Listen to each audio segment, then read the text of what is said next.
আমরা যারা বিএনপিকে ভালোবাসে আজকে প্রমাণ করে দিয়েছি যে রোদ বৃষ্টি ঝড় আমাদের উপেক্ষা করে না। বিগত দিনে আমরা কালিয়াকুড়ে যে কমিটি দিয়েছে এই কমিটিকে আনন্দ মিছিলে যে সন্ত্রাসী আমাদের উপর হামলা করেছে তাদের বিচার হবে।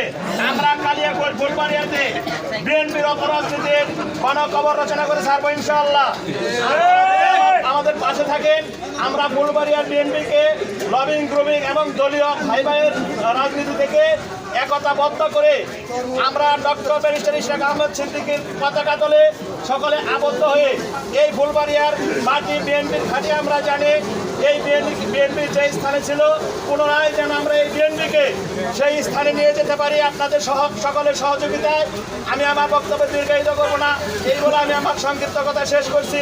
বাংলাদেশ জিন্দাবাদ, শহীদ জিয়া অমর হোক, খালেদা জিয়া জিন্দাবাদ, দেশ নায়ক তারেক রহমান জিন্দাবাদ, আমার প্রিয় নেতা ডক্টর ব্যারিস্টার ইশরাক আহমেদ সিদ্দিকী জিন্দাবাদ, এম নুরুল ইসলাম শিকদার জিন্দাবাদ, এমানুল হোসেন জিন্দাবাদ। সকলকে ধন্যবাদ।